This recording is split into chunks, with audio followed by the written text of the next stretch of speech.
अस्सलामुअलैकुम, आप देख रहे हैं समा। मैं हूं फवाज ज़ैदी और मैं हूं सबाशे। बुलेटिन में कहेंगे खुशामदीद। सबसे पहले बात करते हैं सुप्रीम कोर्ट के बड़े फैसले की। अदालत ने कराची की शारा फैसल पर कायम नस्ला टार को गिराने का हुक्म दे दिया है। अदालत ने कहा, बिल्डर का वकील जिस लीज की बात कर रहा है उसके पास लीज देने का कोई इख्तियार ही नहीं था। चीफ जस्टिस ने रिमार्क्स दिए हैं कि बिल्डर के पास कोई लीज है तो दिखा दे। यही हुआ है सारे कराची में। चाइना कटिंग ऐसे ही होती है। इरफानुल हक की रिपोर्ट में मजीद जानिए।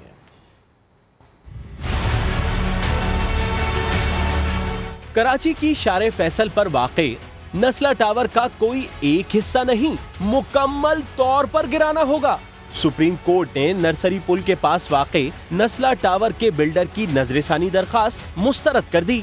कराची रजिस्ट्री में गैर कानूनी तामीरात से मुताल्लिक केस की समाअत के दौरान नस्ला टावर के बिल्डर के वकील ने ये मौक़िफ़ इख्तियार किया कि बिल्डर को सिंधी मुस्लिम सोसाइटी ने लीज दी थी, जिस पर जस्टिस एजाजुल एहसन ने कहा कि जिसने बिल्डर को लीज दी उसके पास तो ये इख्तियार ही नहीं था। अदालत के सामने कमिश्नर कराची की रिपोर्ट मौजूद है, जिसके मुताबिक 341 मुरब्बा गज जमीन पर कब्जा किया गया है। इस मौके पर चीफ जस्टिस ने कहा कि फिर भी अगर बिल्डर के पास कोई लीज है तो दिखा दे। यही हुआ है सारे कराची में। चाइना कटिंग ऐसे ही होती है। इस मौके पर नस्ला टावर के बिल्डर के वकील ने सवाल किया कि क्या इमारत के इसी हिस्से को गिराया जाए जिसे अदालत गैर कानूनी समझती है, जिस पर चीफ जस्टिस गुलजार अहमद ने कहा कि नस्ला टावर की पूरी इमारत को गिराना होगा। इरफानुल हक, समा, कराची। तो सुप्रीम कोर्ट ने शारा फैसल पर कायम नस्ला टार को गिराने का हुक्म दे दिया है। 11 मंजिल पर कायम रिहायशी इमारत को गिराने के लिए फिलहाल मशीनरी ना आ सकी। और इस वक्त वहां क्या सूरत हाल है, ये जानते हैं साद साबरी से। जी साद, अपडेट कीजिए, क्या मनाजिर देख रहे हैं आप, ताखिर की क्या वजह है? जी हाँ, बिल्कुल। आज सुप्रीम कोर्ट कराची रजिस्ट्री की जानिब से शारा फैसल पर कायम नस्ला टावर को गिराने का हुक्म दे दिया गया है। शारा फैसल से शारा कायदीन की तरफ मुड़ते हुए ये 11 मंजिला रिहायशी इमारत है, जिसके हवाले से पहले भी अदालत में समाअत चलाई गई और उसको गिराने का हुक्म दिया गया था, जिसे रिव्यू के लिए पेश किया गया था। और आज इसे गिराने का जो है वो हुक्म दे दिया गया है। सुप्रीम कोर्ट की जानिब से ये बताया गया कि कमिश्नर कराची की रिपोर्ट के मुताबिक इस इमारत का 341 मुरब्बा गज का जो हिस्सा है वो गैर कानूनी है, उसकी कोई लीज मौजूद नहीं है, जबकि जो कि इमारत के बिल्डर्स हैं उनकी जानिब से भी कोई मुस्तनद जो है वो कानूनी दस्तावेजात पेश करने में वो नाकाम रहे हैं, जिसके बाद इसे गिराने का हुक्म दे दिया गया है। इस वक्त सूरत हाल यहाँ पर यह है कि इस इमारत के पास जो है हमें किसी किस्म की कोई हैवी मशीनरी नजर नहीं आई है, ना ही कोई इंक्रोचमेंट एंटी इंक्रोचमेंट का अमला देखने में आया। दिलचस्प बात यह है कि जो एंटी इंक्रोचमेंट का इदारा है उसकी जानिब से यह कहा गया है कि अभी तक हमें इस इमारत को गिराने का कोई भी हुक्म नहीं दिया गया, जबकि कमिश्नर कराची को यह जो हुक्म है वो दे दिया गया है। उनके पास इख्तियार है कि वो किसी भी वक्त जो है वो इदारों को हुक्मनामा जारी कर कर यहाँ पर मशीनरी लगाएं, उस इमारत को गिराने का जो अमल है उसे शुरू कर दिया जाए।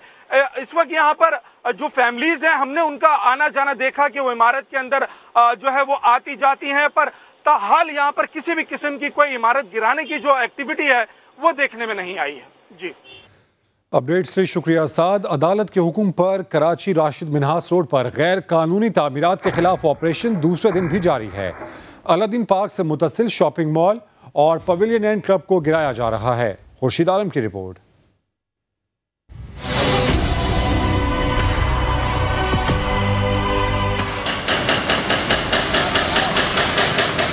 अलादीन पार्क में 1999 से कायम मार्केट को गिराने का काम दूसरे रोज भी जारी रहा।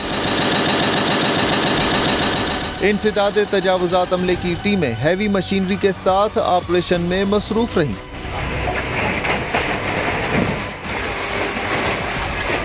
ऑपरेशन के दौरान पुलिस की भारी नफरी मौजूद रही।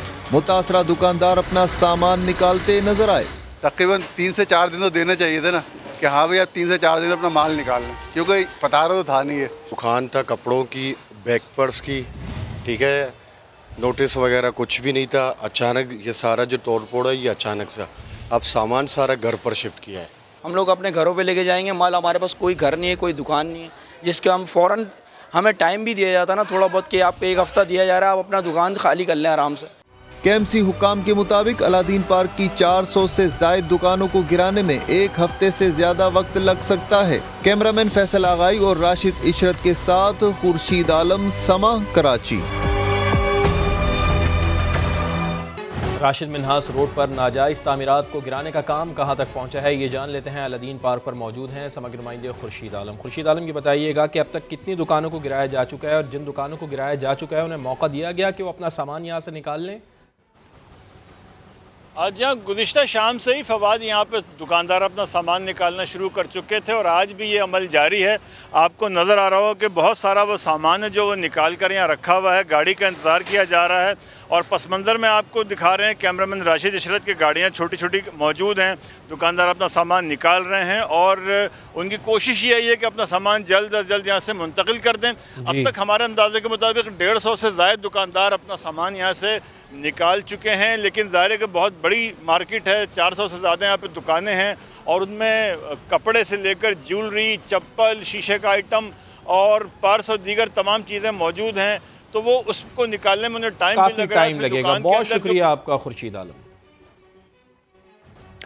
कौन सा ऐवान, कैसा तकद्दुस, हुक्मरान जमात हो या अपोजिशन अरकान, बजट इजलास के दौरान कौमी असम्बली में सब बन गए पहलवान। ऐसा हंगामा हुआ कि बाद सीटियों से गालम गलोच और गैर इखलाकी नारों तक जा पहुंची। बजट की कॉपियों से एक दूसरे को मारा गया। पीटीआई की मलिका बुखारी की आंख पर चोट आई। क्या धींगा मुश्ती हुई, आइए जानते हैं।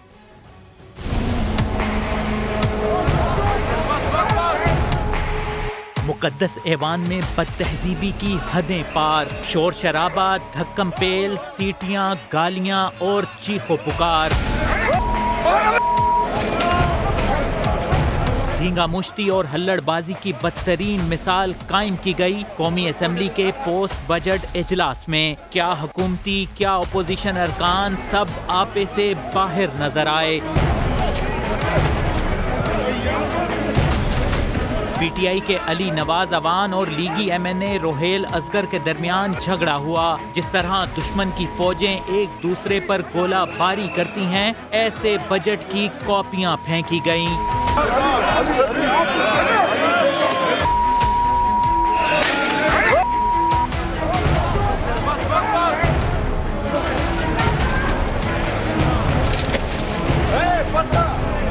जिसके हाथ जो लगा मुखालिफिन पर दे मारा। ऐवान का तकद्दुस गालियों की गूंज में पामाल हुआ। असेंबली में लीगी अरकान अली गौहर बलोच और मुर्तजा अब्बासी के गैर इखलाकी नारे गूंजते रहे।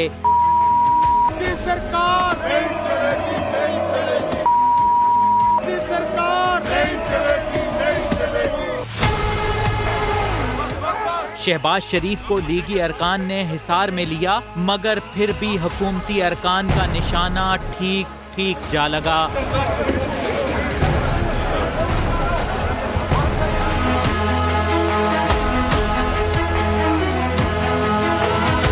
खवातीन भी जद में आईं। मलिका बुखारी की आंख पर चोट आई, उन्हें तिब्बी इमदाद दी गई। स्पीकर कौमी असम्बली की भी किसी ने न सुनी तो इजलास मुलतवी करना पड़ा। तो इस सब के बाद ऐवान में हंगामा आराई करने वाले 7 अराकीन के दाखिले पर पाबंदी लगा दी गई है। इस हवाले से मजीद तफसीलात हासिल करते हैं उस्मान खान से। उस्मान खान, कब तक बरकरार रहेगी ये पाबंदी, कुछ बताया गया? देखिए, चूंकि स्पीकर की जानिब से तमाम अमूर का नोटिस लिया गया था और उसके बाद तमाम सबूतों और जो सीसीटीवी फुटेजेस थी उनका जायजा लेने के बाद ये फैसला किया गया कि 7 अरकान कौमी असम्बली जिसमें 3 हुकूमती और 4 अपोजिशन के अरकान शामिल हैं, उनके ऊपर पाबंदी लगाई गई है। ताहम इस बारे में ये नहीं बताया गया कि कब तक पाबंदी रहेगी और यही उस नोटिफिकेशन में कहा गया है कि अगले हुक्म आने तक यानी ताहुक्म सानी उनके ऊपर ये पाबंदी रहेगी। तो अब बाज़ाब्ता तौर पर पाबंदी लग गई है और वो बाज़ अरकान जिनका ताल्लुक अपोजिशन से है वो पार्लियामेंट के हाउस के अंदर भी मौजूद हैं और अभी इस हवाले से जो है वो अपोजिशन जमातें जो है हिकमत अमली तय कर रही है कि जिन अरकान पर पाबंदी लगाई गई है उसमें हुकूमती अरकान और स्पेशली तौर पर वो जो वज़रा थे उनके नाम शामिल क्यों नहीं है। इस हवाले से अपोजिशन के रहनुमाओं ने तशवीश का इजहार किया। ताहम जो 7 अरकान हैं जिसमें से 3 हुकूमती हैं, अली नवाज आवान है, इसके साथ साथ 2 और 4 जो है वो अपोजिशन के अरकान शामिल हैं। ठीक है, अपडेट करने के लिए शुक्रिया उस्मान। मुअत्तल नून लीगी रुकन असम्बली अली गौहर बलोच को ऐवान में दाखिले से रोक दिया गया। दाखिली दरवाजे पर अली गौहर बलोच और सार्जेंट के दरमियान बहस भी हुई। कितने लोग हुए? 7 नाम शेख साहब चले गए। नहीं, जो बहुत सारे लोग हैं वो तो उनके नाम ही कोई नहीं। तो मैं कुछ अभी सेशन शुरू तो नहीं हुआ? शुरू नहीं हुआ, लेकिन जो हुकूमती लोग जिन लोगों ने सबसे ज़्यादा किया इसमें वो शरी मज़ारी पेश थी, उनके वो अमीन गंडापुर ने गालियाँ दी, नारे लगाए, किताबें फेंकी, उसके अलावा और उनकी बेशुमार एक बड़ी लंबी लिस्ट है। तो ये उनके तो फिर ये तो स्पीकर साहब बड़ा बायस हुए, हम तो मुलाजिम हैं, आप उनको कन्वे तो करें ना कि ये वो उस पर इतराज़ लगा रहे।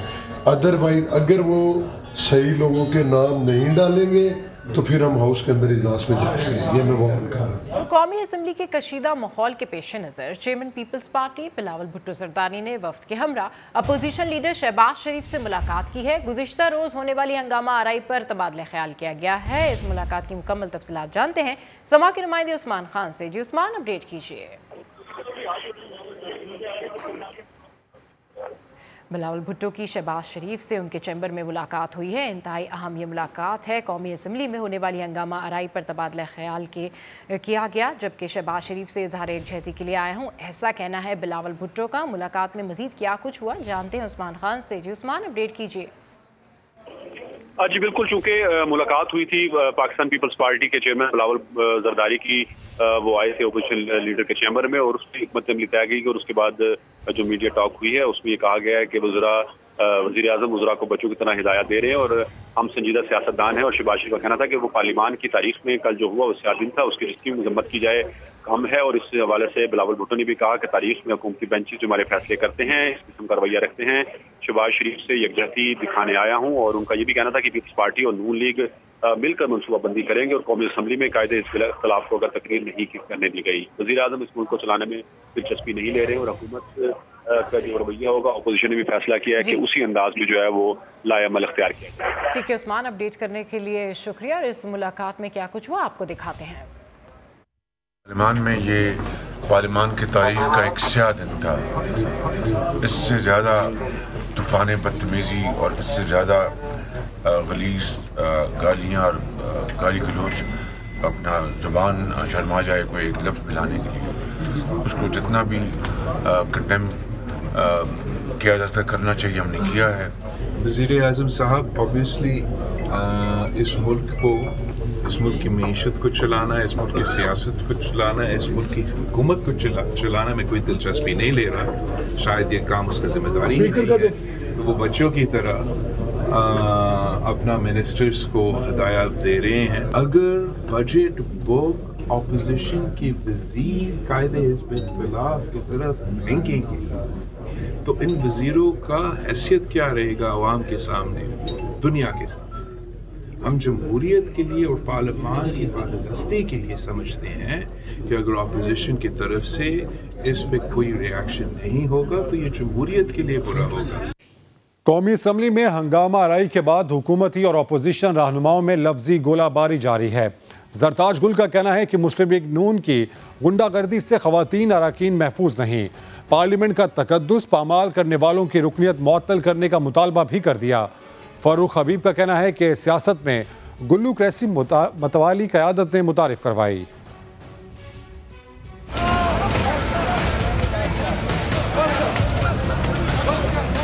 हुकूमती रहनुमाओं के अपोजिशन पर इल्जामात। जरताज गुल ने दावा किया कि खवातीन की तस्दीक करने वालों को मुस्लिम लीग में ओहदों से नवाजा जाता है। सियासी पार्टी नहीं है ये, गुंडागर्दों की अब जमात हो गई है। स्पीकर साहब को भी नोटिस लेना चाहिए कि 1 साल के लिए सस्पेंड कर दिया जाए, उनको तो पार्लियामेंट में आने का हक ही नहीं है। मलिका बुखारी ने कहा कि अपोजिशन के ओछे हथकंडों से हौसले पस्त नहीं हो सकते। हमारी जबान बंदी नहीं हो सकती। अगर आप इस तरफ से गंदी गालियां निकालेंगे, सीटियां कसेंगे, ताने मारेंगे, किताबें फेंकेंगे तो यहाँ से भी एक रवैया वापस आएगा। फारूक हबीब ने भी लीगी क़यादत को आड़े हाथों लिया। मरियम सफदर ने शाहिद खाकान अब्बासी को हदायत जारी की, गुल्लू क्रैसियां सारी इन्होंने मुतारफ करवाई हैं। और भाई आपने शहबाज शरीफ की तकरीर अगर मरियम सफदर ग्रुप नहीं सुनना चाहता था तो बाहर चला जाता। फिरदौस आशिक अवान ने कहा कि अपोजिशन आईनी किरदार अदा करने में नाकाम रही। अपोजिशन का काम धींगा मुश्ती नहीं है। अपोजिशन का काम अल्टरनेटिव पॉलिसी देना है। अपोजिशन जो है वो अदम बर्दाश्त का शिकार है।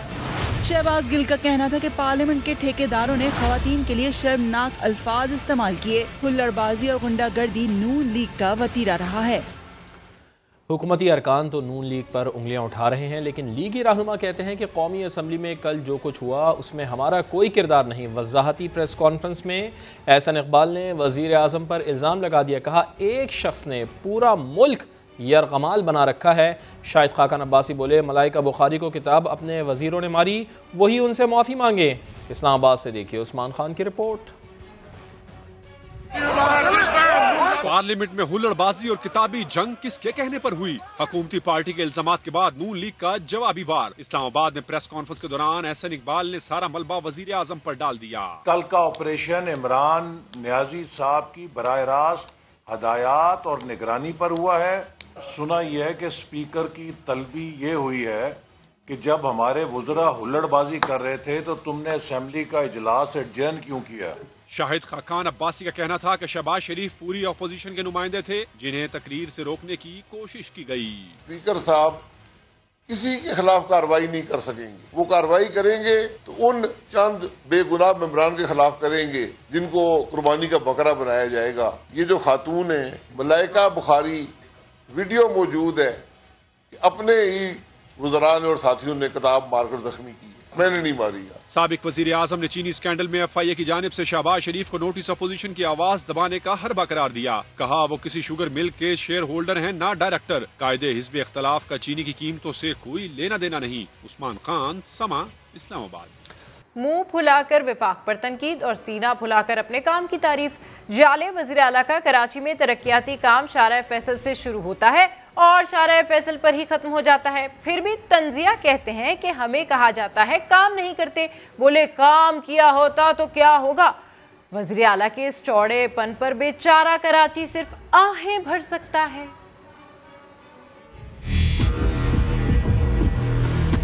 मेरा कराची बेचारा कराची, गंदा कराची, कचरा कराची, और उस पर 13 साल से कायम सिंध हुकूमत। एक सुलगता सवाल और जवाब बस एक ही है, शारा फैसल बना दी हमने। शारा फैसल को हमने उसको बनाया। शारा फैसल की वाइडनिंग ये भी पिछले 3-4 साल में 3 लेन से 4 लेन होना। शारा फैसल वो रोड बनाया, हमने उसको कंप्लीट रिपेयर किया था। कराची में पीने का पानी नहीं आता, कराची से बारिश का पानी कहीं नहीं जाता और कराची में सिर्फ गटर का पानी ही नजर आता। मगर सिंध हुकूमत ने शारा फैसल जो बना दी। शारा फैसल बनाया। सारे शहर की सड़कें टूट चुकी हैं, फूट चुकी हैं, मगर मुराद अली शाह ने शारा फैसल बना दी है। शारा फैसल को चौड़ा किया था, 3 लेन से 4 लेन किया। हुकूमत ने उसको वो रोड बनाया।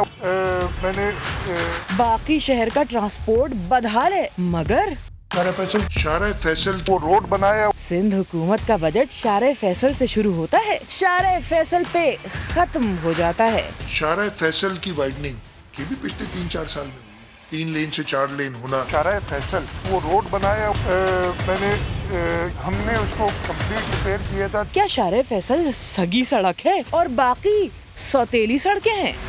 हम काम नहीं करते भाई, बिल्कुल काम नहीं करते। सिंध हुकूमत शारा फैसल से कब तरक्की की शाहरा पर आएगी?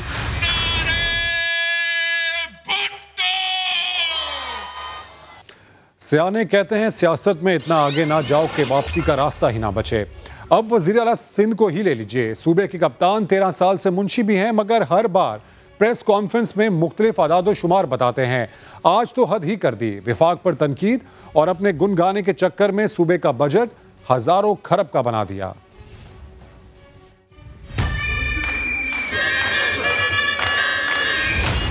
कल बड़ा शोर था सिंध असेंबली में। बजट के दौरान सीटियां बज रही थीं, मगर आज पोस्ट बजट में बड़ा सुकून था। 13 साला वजीर खजाना मुराद अली शाह ने फरमाया, कल जो माहौल असेंबली में किया गया तो शायद पता नहीं आप लोगों ने कुछ सुना कि नहीं सुना सही तरीके से। और फिर वो मुराद अली शाह जो लंबे चौड़े अदाद शुमार लिखकर प्रेस कॉन्फ्रेंस करते रहे, वफाक के सामने हिसाब किताब के पलंदे लहराते रहे। सिंध को कितने अरब नहीं मिले ये बताते रहे। हमारे साथ शदीद नाइंसाफी हुई है, सिर्फ बुग्ज ने 90 अरब इधर दिए, 93 अरब उधर दिए। कहाँ है भाई, दिखाओ तो सही, स्कीम बता दो। पोस्ट बजट तकरीर में सिंध का बजट वफाक से भी ऊपर ले गए। अगले साल का हमारा बजट 1,477 बिलियन 903 मिलियन का है, 14,077 अरब रुपए। मगर फिर फौरन ही एहसास हो गया कि हिसाब किताब में कच्चे हैं। अरब के बाद खरब होते हैं, कितनों में खरब होते हैं मुझे नहीं पता, 14 खरब बन जाते हैं जो भी बनते हैं। ये है सिंध के 13 साल से वजीर खजाना, न जाने कितने अरब को खरब समझकर कराची पर लगा चुके हैं, और वो अरब भी न जाने करोड़ थे या फिर लाख। सिंध असम्बली में opposition leader Haleem Adil Sheikh Pakistan Peoples Party पर बरस पड़े। कहा बजट में 13 साला करप्शन की दास्तानें हैं। पीपी ने एक बार फिर सिंध कार्ड खेलने की कोशिश की है। सूबाई हुक्मरान आवाम को रिलीफ फराहम करने में नाकाम हो चुके हैं। विफाक पर इल्ज़ाम तराशी से काम नहीं चलेगा, इनकी बदउनवानियाँ बेनकाब करते रहेंगे। बजट बुक के अंदर वही 13 साल की करप्शनों की दास्तानें हैं। तो भी ड्रामा मुराद अली शाह साहब नहीं चलेगा। इन्होंने अजरक कार्ड खेलने की कोशिश की है, सिंध कार्ड खेलने की कोशिश की। इस बजट बुक के अंदर सिंध के गरीब आवाम के लिए कुछ नहीं है, कहानियां हैं। यूनुस मेमन के मुंशी साहब ने जो बजट पेश किया, मुंशी साहब आपने अपनी नौकरी तो पक्की कर ली, लेकिन सिंध के आवाम के दिल में आपकी जगह खत्म हो चुकी है। अरे जुल्म नहीं है, सीएम हाउस के पैसे बढ़ रहे हैं, गरीब का खाना कम हो रहा है। 53% बजट खर्च ही नहीं कर सके हैं। आपके अंदर एबिलिटी नहीं थी खर्च करने की। ये जो रोते हैं ना, हम इसलिए नहीं कर सके, पैसे नहीं आए, हम इसलिए नहीं किए, वफाक ने रोक लिया। हायरे घोड़ाड़े मरी जाड़े, आपको हायरे घोड़ाड़े में बचने नहीं देंगे मुराद अली शाह साहब। अपोजिशन आपसे हिसाब लेगी। कराची वालों के लिए अच्छी खबर कुछ ही देर में। गरीबों पर बोझ नहीं डाल सकते, गैस, बिजली और दीगर पर मजीद टैक्स नहीं लगाया जा सकता। पाकिस्तान ने IMF पर वाज़े कर दिया है, इक़्तिसादी जायज़ा मुज़ाकरात बगैर नतीजा मुलतवी हो गए हैं, जिसकी वज़ीर ख़ज़ाना शौकत तरीन ने भी तस्दीक कर दी है। इसकी मज़ीद तफ़सीलात हासिल करते समा के नुमाइंदे शकील अहमद से। जी शकील अहमद, क्या तफ़सीलात हैं आपके पास? देखिए, हुकूमत पाकिस्तान और IMF के दरमियान ये बजट से पहले छठे इक़्तिसादी जायजा मुज़ाकरात शुरू हुए थे और काफ़ी टफ मुज़ाकरात थे। कंडीशंस काफ़ी सख्त थी IMF की कि बिजली और गैस के टैरिफ बढ़ाएं और इजाफी रेवेन्यू जनरेट किया जाए, एडिशनल टैक्सेस लगाएं नए बजट में। लेकिन हुकूमत ने ये बातें IMF की उस तरह नहीं मानी और वज़ीर ख़ज़ाना शौकत तरीन ने भी कहा कि वो इस मामले पर अड़ गए और गरीबों पर मजीद बोझ नहीं डाल सकते। अब ये मुज़ाकरात बगैर नतीजा जो है वो मुलतवी हो गए। अब सितंबर में दोबारा इक़्तिसादी जायजा मुज़ाकरात होंगे। इस दौरान IMF जो है वो पाकिस्तानी गवर्नमेंट की जो कारकर्दगी है, जो नए बजट में ऐलानात किए गए हैं, खासतौर पर इजाफी टैक्सेस लगाए बगैर टैक्स नेट बढ़ाने के हवाले से और गर्दिशी कर्जा खत्म करने के हवाले से, उसका फ्लो रोकने के हवाले से, उसकी मॉनिटरिंग करेगा IMF और उसके बाद से दोबारा जायजा मुज़ाकरात होंगे। और $1 अरब की जो किस्त मिलनी थी पाकिस्तान को, वो भी फिलहाल मुलतवी हो गई है।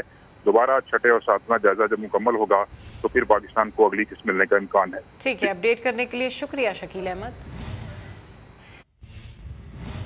पाकिस्तान ने FATF के 27 में से 26 निकात पर अमल कर लिया। ग्रे लिस्ट के मुतालिक FATF international cooperation review group के वर्चुअल इजलास में पाकिस्तान की पेशरफ्त का जायजा लिया गया। FATF का आइंदा इजलास 21 से 25 जून के दौरान होगा। रिव्यू ग्रुप अपनी रिपोर्ट FATF इजलास में पेश करेगा। इंटरनेशनल रिव्यू ग्रुप में अमेरिका, चीन, बरतानिया, फ्रांस और भारत शामिल हैं। पाकिस्तान ने गुज़श्ता इजलास तक 24 निकात पर अमल किया था। कोरोना केसेस के बाद अमवात की शरह भी नीचे आने लगी। 24 घंटों के दौरान 46 अफराद का इंतकाल, 1038 नए केसेस रिपोर्ट हुए। मुआवने खुसूसी सेहत डॉक्टर फैसल सुल्तान कहते हैं वैक्सीन की किल्लत जल्द दूर हो जाएगी। कोरोना वायरस की तीसरी लहर, अमवात में मामूली कमी। 24 घंटे के दौरान चारों सूबों में 46 अफराद जान की बाजी हार गए। इस्लामाबाद में शरह अमवात 0 रही। मजमूई हलाकतों की तादाद 21,828 हो गई। NCOC के मुताबिक वायरस के फैलाव में कमी का रुझान भी बरकरार है। गुज़श्ता रोज नए केसेस की शरह 2.46% रिकॉर्ड। 42,000 टेस्ट हुए, सिर्फ 1,038 मुस्बत निकले। वबा पर मुकम्मल काबू पाने के लिए वैक्सीनेशन का अमल भी जारी। मुआवने खुसूसी सेहत ने अवाम में वैक्सीन की किल्लत के बायस पैदा होने वाली तशवीश भी दूर कर दी। 20 जून के बाद वैक्सीन की फराहमी मामूल पर आने की यकीन दहानी। ये जो कुछ कमी कुछ जगहों में देखने में आई, ये इंतहाई एक वक्ती मामला है। 20 जून के बाद इसमें खातिर खा बेहतरी होगी। जो दूसरी खुराक है उसको लगवाने में अगर एडिशनल कुछ हफ्ते गुजर जाए तो इसमें कोई हर्ज या नुकसान नहीं। गुज़श्ता रोज मुल्क भर में 3,69,274 अफराद ने वैक्सीन लगवाई। अब तक 1,20,67,171 शहरियों की वैक्सीनेशन हो चुकी है। कोरोना वैक्सीन की किल्लत के मामले पर वज़ीर आला सिंध का अहम बयान। कहा कि हमें कहा था वैक्सीन की फिक्र ना करें, लोगों को लगाएं। कल हमारे यहाँ वैक्सीन खत्म हो गई, वैक्सीन हमें खरीदने नहीं देते। मजीद क्या कहना था उनका, आइए सुनते हैं। हमें कहा गया था कैटेगोरिक टर्म्स में कि आप वैक्सीन सप्लाई की फिक्र ना करें, आप अपनी वैक्सीन बढ़ाएं, और हमने उस पर अमल किया। अनफॉर्चुनेटली परसों मैंने पहले पंजाब में सुना था कि लोगों को वापस किया जा रहा है, और कल हमारे पास भी प्रॉब्लम हुआ है वैक्सीन सप्लाई का। तो ये जो और हमें ख़रीदने नहीं देते। दुनिया खुल रही है उन जगहों पे जहाँ वैक्सीनेशन हो गई है, यहाँ पे वैक्सीन कम हो गई है, और ये फेडरल गवर्नमेंट की जिम्मेदारी है। लाहौर में नामालूम मुलजिम ने घर में घुसकर 80 साला खातून को तशद्दुद करके मार डाला। मकतूला के पास मौजूद जेवरात गायब हैं। पुलिस ने डकैती समेत मुख्तलिफ पहलुओं पर तफ्तीश शुरू कर दी है। जहांगीर खान की रिपोर्ट देखिए। मोमर खातून घर में ही कत्ल, बदतरीन तशद्दुद करके जान ले ली गई। मकतूला जमीला मजंग में अपने घर अकेली रिहाइश पजीर थीं। 2 बेटे वालदा से मिलने आते जाते रहते। गुज़िश्ता रात बड़ा बेटा वालदा से मुलाकात के लिए आया तो मां की लाश पड़ी थी और सोने के जेवरात गायब थे। हमने जाके जब दरवाजा खोल चेक किया तो अंदर से स्मेल भी आ रही थी। फिर उसी टाइम उसने शोर मचाया, सारे मोहल्लेदार इकट्ठे हो गए उनके सामने, क्योंकि उन्होंने जिन्होंने भी ये वारदात की है उन्होंने उसको दोबारा कमरे को ताला लगा के चाबी कचरे वाली बास्केट में डाली हुई थी। बुरसा का कहना है कि किसी से दुश्मनी या खानदान में तनाजा नहीं है। शुबा है कि जेवरात के लिए कत्ल किया गया। किसी के साथ कोई झगड़ा, कोई हमारी दुश्मनी नहीं है, किसी के साथ नहीं है। ये डकैती है, किसी ने की है, कैसे की है, खुदा बेहतर जानता है। पुलिस ने जाए वकुआ से फिंगरप्रिंट्स और दीगर शवाहिद इकट्ठे कर लिए हैं। दावा किया जा रहा है कि कातिल जल्द बेनकाब हो जाएगा। कैमरामैन खुरम फयाज के साथ जहांगीर खान, समा, लाहौर। कराची वालों के लिए अच्छी खबर है कि महकमा मौसमियात ने 18 और 19 जून को गरज चमक के साथ बारिश का इम्कान जाहिर कर दिया है। सिंध में प्री मानसून बारिशें आज से शुरू हो जाएंगी। सक्खर, लाड़काना और शिकारपुर में आज और कल बारिशें मुतवक्के हैं। सरदार सरफराज का कहना है कि हैदराबाद में भी आंधी के साथ बारिश का इम्कान है। प्री मानसून कहेंगे हम इसको, जो 17 तारीख से चांसेस हैं। परसेंट में सक्खर डिवीजन में कहीं कहीं है, और फिर 17 और 18 को कराची में भी इम्कान है। कराची में तो खैर इतना ज्यादा नहीं है, लेकिन बाकी दादू, लाड़काना साइड, सक्खर और इधर नीचे हैदराबाद वगैरह में वहाँ पर किसी किसी जगह में तेज बारिश भी होगी आंधी के साथ। जाहिर है शुरू में आंधी चलेगी। कराची में भी इम्कान है 17 तारीख की शाम को कुछ आंधी चलने और हल्की कहीं और कहीं मॉडरेट बारिश का।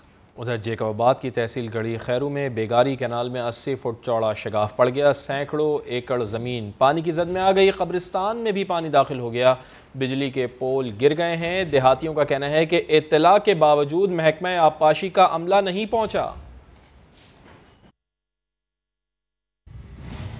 क्लासरूम से जुड़ी खबर, कोर्स के साथ स्टेशनरी भी लाजमी खरीदो। कराची के इलाके गुलशन इकबाल के निजी स्कूल ने शर्त ना मानी तो 3 बच्चों को स्कूल से निकाल दिया। बच्चों की वालदा ने वीडियो बनाकर सोशल मीडिया पर वायरल कर दी। मजीद जानते हैं समा की नुमाइंदा जमजम सईद से। जी बिल्कुल, मैं इस वक्त गुलशन इकबाल के एक निजी स्कूल के बाहर मौजूद हूँ, जहाँ पर ये वाक़या पेश आया कि वालिदैन को कहा गया अगर तो आपको कोर्स ख़रीदना है तो साथ में स्टेशनरी लाजमी ख़रीदनी होगी। जब पेरेंट्स ने स्टेशनरी नहीं ख़रीदी तो वालिदैन ने एक वीडियो बनाई थी और सोशल मीडिया पर जो कि वायरल हो गई, और उसके बाद बच्चों का दाखिला मनसूख कर दिया गया। इस वक्त मेरे साथ मौजूद हैं बच्चों के वालिद, उनसे बात करेंगे। बताइएगा क्या कहेंगे, ये तमाम तर माजरा क्या था? आपकी शर्ट भी फटी हुई है। लास्ट मंडे को इसकी रिपोर्ट बनाई थी, लास्ट मंडे को, और उसके बाद जो है हमें स्कूल से थ्रेड आई, कॉल आई कि जी आपके बच्चों को टीसी कर दी गई है, आप आके कलेक्ट कर लें। तो हमने पेरेंट्स एसोसिएशन के मेम्बरान को और उनकी टीम्स को इन्वॉल्व किया।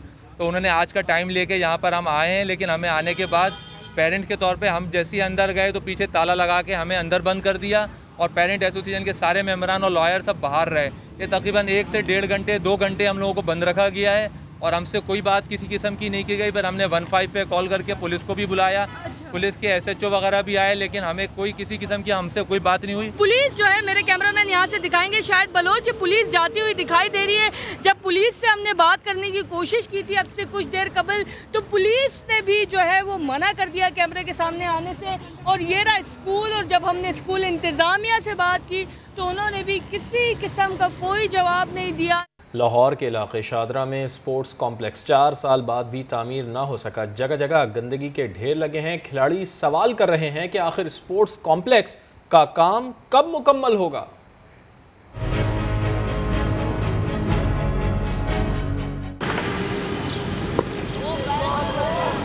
मैं हूं test cricketer Mohammad Khalil from Shahdara. इस वक्त मैं हूं स्पोर्ट्स कॉम्प्लेक्स शादरा में। पिछली गवर्नमेंट जो थी उसका ये इनिशिएटिव था, लेकिन आने वाली जो गवर्नमेंट है उसने इसको कंप्लीट नहीं किया। तकरीबन ये 70 कनाल की अराजी है जहाँ पे ये स्पोर्ट्स कॉम्प्लेक्स जो है वो तैयार किया जा रहा था, और 25 लाख की आबादी को एक स्पोर्ट्स कॉम्प्लेक्स जो यहाँ पे मुहैया किया जाना था वो अभी तक ताहाल कंप्लीट नहीं हुआ।